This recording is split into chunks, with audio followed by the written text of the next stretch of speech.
Hi, everyone. As you know, I'm Professor Sandy O'Sullivan. I'm here to talk about activism. Actually, I'm mostly here to talk about museums. We're going to do a follow-up by talking about activism, but I think it's really important for us to recognise that there is activism in all of the work that we do, including in this space of regarding and resisting museums. And I'm going to talk a bit about what I mean by that.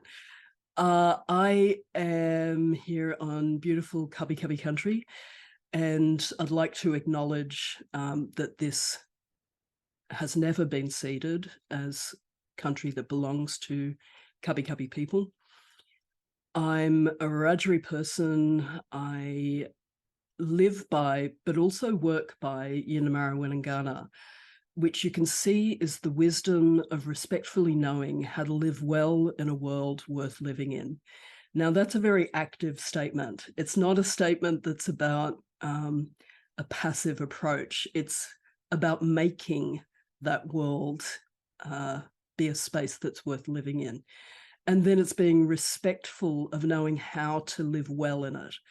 So to do that as a queer Indigenous person, to do that as a trans non-binary Indigenous person, and to do that as an older Aboriginal person, and specifically a Wiradjuri person, is to understand who I am, which is why I position all of that.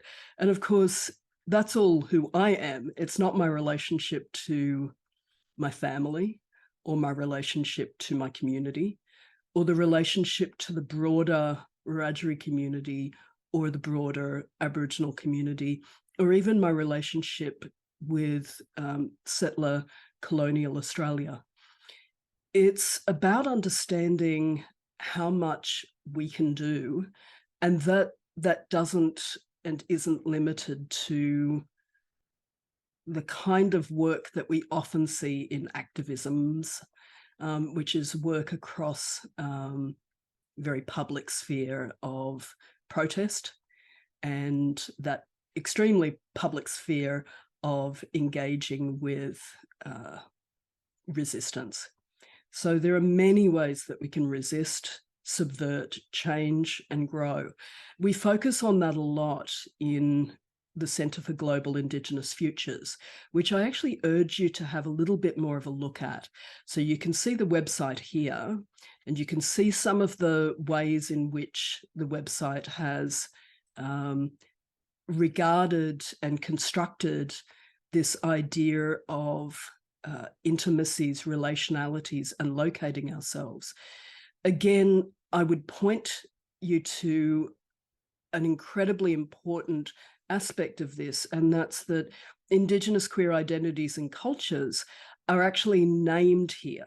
They're named because it's a strategy of ensuring a centering out. Why do we do this unit in the first place? Why do we do something that looks at queer indigeneity?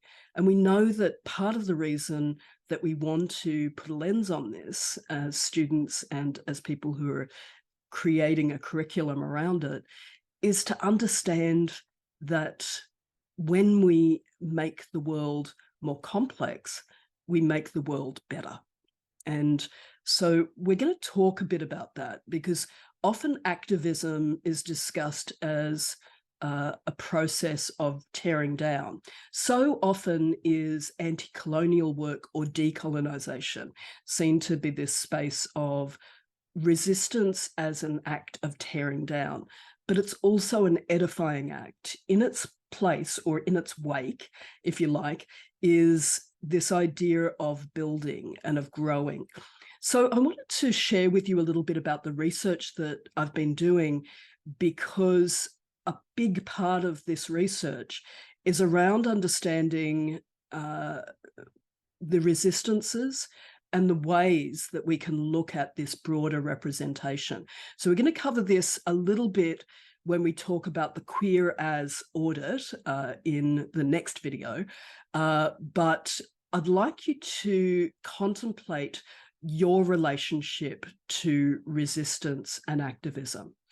I'd like you to think about what you see as as a great wrong in society that needs to be righted, or something that people need to know about. And while this might seem like it's a little obvious, your third years, part of what you need to be able to do is to really contemplate how to read through that. And so have a look at some of the pieces that we have that are these acts of resistance by detailing. So through their processes and moments of explaining, they do that work.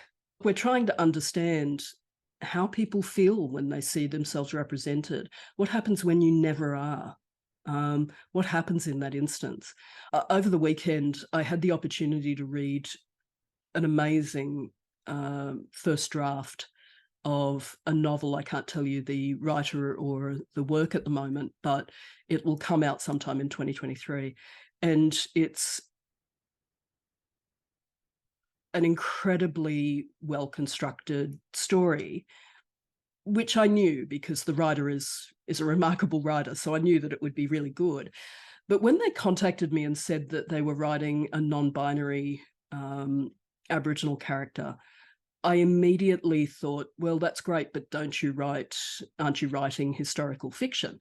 And yes, they were. So this is set in the mid-19th century.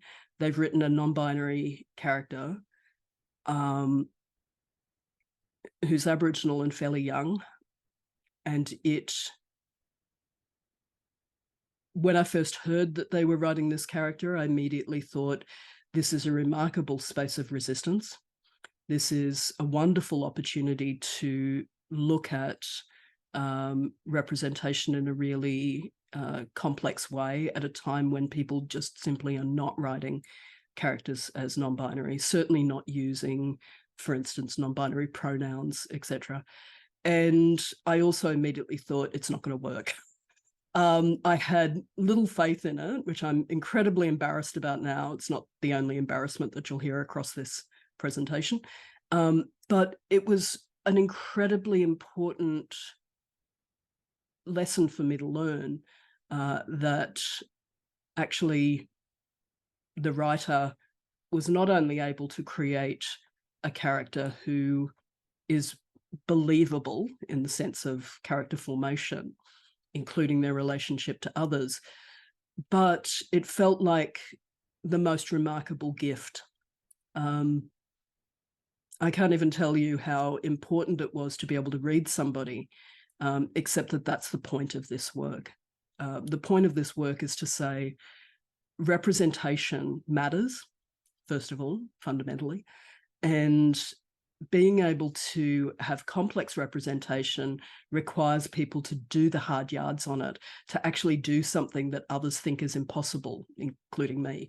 And it is a most gorgeous read. And I could tell you some of the reasons why, but I think fundamentally it comes down to a sense of truth of character. And some of that is about believing that a character that is a person can exist. Everything else reels back from that. And what the writer said to me was the character wrote themselves. And I mean, I countered with, no, it didn't, you did. And you did an amazing job with it. But at the same time, I understand this idea that a character can have these central truths, and if you believe them, then in fact that can play out. So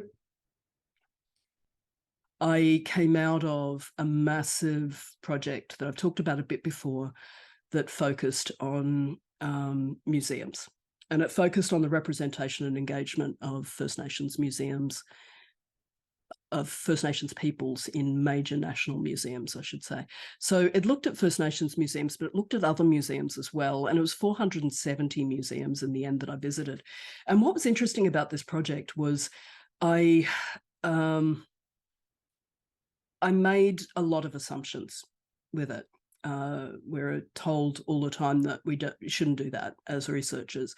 But I'd worked in the space of representation and engagement of First Nations peoples in museums for a long time. And I had a whole lot of ideas. And I did some important work, I think, to resist some of those ideas, to really look at what was happening in these spaces.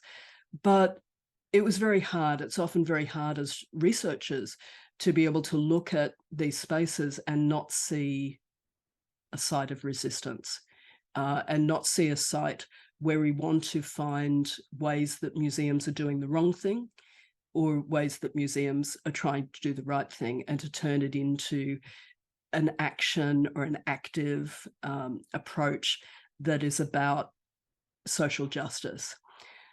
But I'd argue that you need to be able to understand the complexity that you're seeing. So I messed up a little bit. When I say a little bit, quite a lot. I looked at representation and engagement, and I had been doing work for many years on gender and sexuality, and on thinking around gender and sexuality in relation to First Nations peoples. And I'd been doing all of this work separately on museums. And I had not really connected the two. I had looked at the complexity of representation, so sometimes I had noted it. But in 2017, I was asked, so this was 7 years after I began the project, I was asked by the Museum Queries, that's like queer-ease, rather than queries, group in Winnipeg in Canada, to come there and give a keynote on queer representation in museum, queer Indigenous representation in museums. And I don't think I could have been more unprepared for it. It was really a shocking revelation that I had managed to go through and see these sites of resistance to the colonial project of gender, to ideas of cishet lives that is so often presented, and have not really regarded it. And so I went back through all of my notes for 7 years, and I found quite a lot, which I'm glad to say. And I was eventually able, after my extreme embarrassment, to go to Winnipeg and to give that keynote, and to start a journey towards this new project and towards this thinking that we have around resistances. So I want to just cover off on that.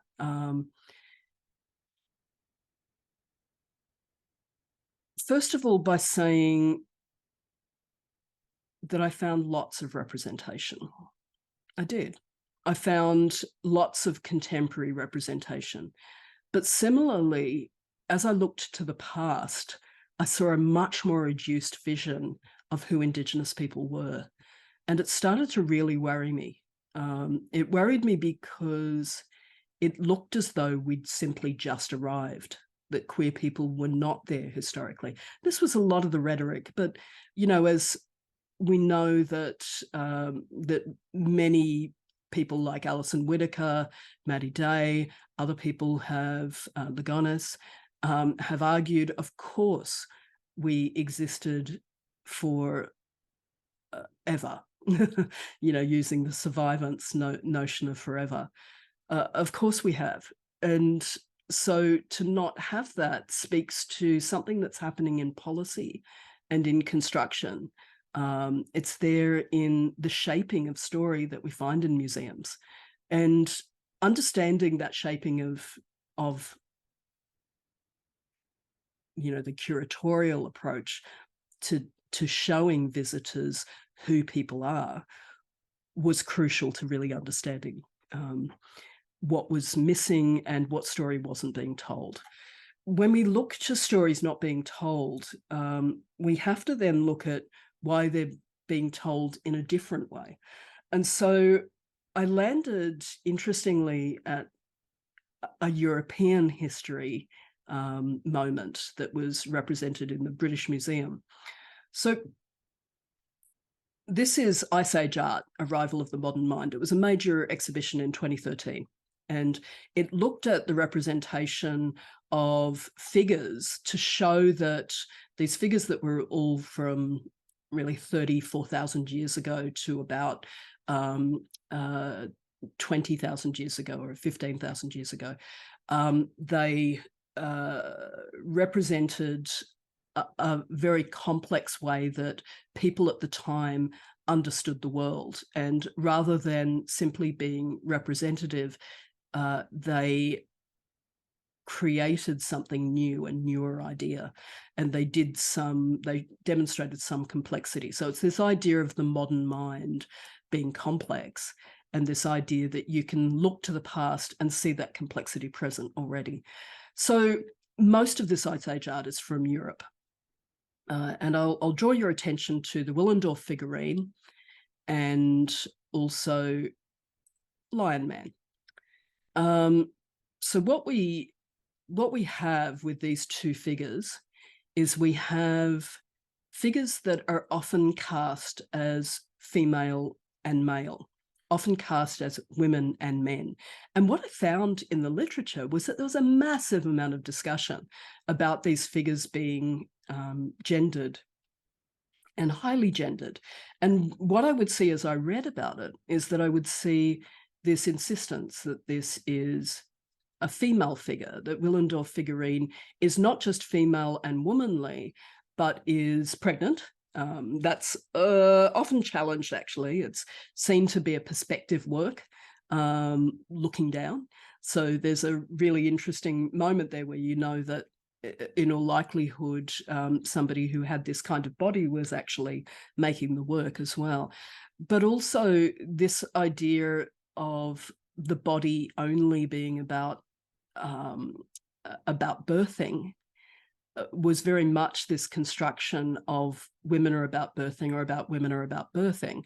And it started this kind of circuitous idea that the Willendorf figurine's chest is absolutely about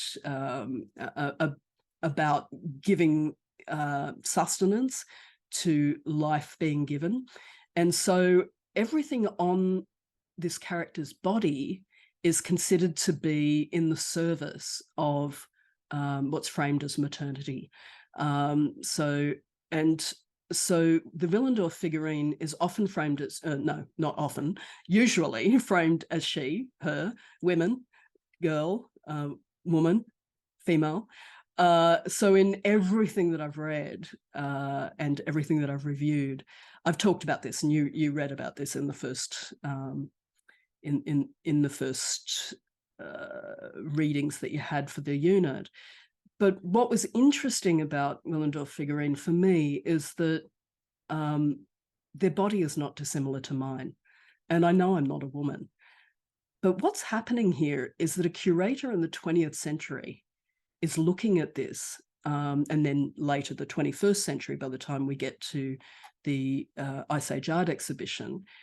But across these spaces, they look at this figure and they see what they understand. And they retell the story from what they understand. We have no way of knowing what people thought about gender at the time. We actually have no way of knowing. What we do know is based on the stories that we've been told recently. So in the last couple of 100 years, or the last 1,000 years, so what we know is a potted history. It's a history that's about affirming. So all of the times that Willendorf is talked about being a woman or a girl or a mother, or any of these ways that the figurine is described, and reaffirm that. And of course, the other important thing about the Willendorf figurine is that they're not any of those things. They're a figurine, so they are representative. And this notion that you can understand the past through the lens of the present is in its own way problematic until you consider that part of the issue is what you tell a museum visitor. So acts of resistance in this space are about giving options. Acts of resistance are about owning and decolonizing or doing anti-colonial work to the mind and saying, we know these things, but do we? We understand these things, but do we? So Lion Man's interesting because, there's a whole set of discussions about, is this a European lion? Is that why they don't have a mane? Because they're like a man. Actually, they're not a man. They're a hybrid of, of a lion and a person. But also this whole discussion is predicated on notions and really long felt ideas about the idea of strength, that masculinity is around strength and femininity is around weakness.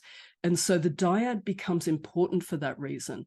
So what's our active resistance here? What's our active indigenous resistance here? We have opportunities to kind of understand that stories that we tell from the past, we can only understand as much as we do. So a lot of this is in the truth telling, is in understanding that we can't know the past or know the future, but we can assume that people didn't suddenly arrive. And so as an Indigenous person, part of what we have to contemplate is how that arrival works, that idea of arrival, that idea of not having been here before, and that suddenly humans turn up 60 or 70,000 years ago is now challenged by a lot of scientific thought. We know for a start that through evolution that isn't what happened, but the notion that the most important figure is the modern human is really incredibly problematic, because again, we arrive at this idea that what happened before doesn't matter, even if it led us to where we are now. It's just about the truth of the body that we have now. Now, I mean, what is problematic about that is it contemplates bodies in this very narrowed way. That's how we imagine the past. So what does queerness in this case mean? Well, we're faced with some really fundamental issues, and that's not just the language that people use to describe. So I could say, use these as examples, where we have, this prehistoric Peruvian woman was a big game hunter.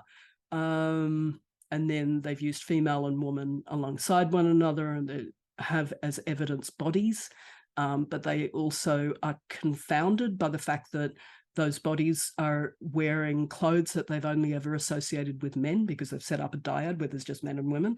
And there's nothing to suggest that in what they find. But if they have to order everything in this way, this is what you end up with.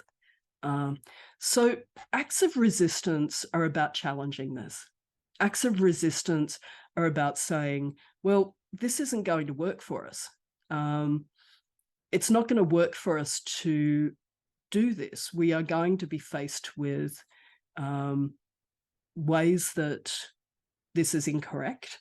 We're going to be faced with ways that this is not challenged, and we're going to be faced with acts of resistance that are not necessarily edifying until we are. So what does it mean to challenge this? One of the things that it means is to tell complex alternate stories. It's not to never tell a story of the past, but it's to say there are these things that we might think because of this, but we actually don't know this. What this does for an audience coming in is it tells them, and I'll use as the example, those figurines that are just very traditionally what you would see in a museum, in a particularly social history museum, is that you would see this story of complexity, so that a non-binary kid in 2022 isn't walking in there and going, wow, there is no history of me. I look like I've just arrived, so that they can connect themselves back into that space. And they can see that they are in fact not erased. The colonial project of gender is about erasures. It's about pretending that we just arrived. And so a space of resistance is about doing work that says people haven't just arrived. So I'm going to leave it there, but we're going to work on this idea of active resistance and what activity means in the next video.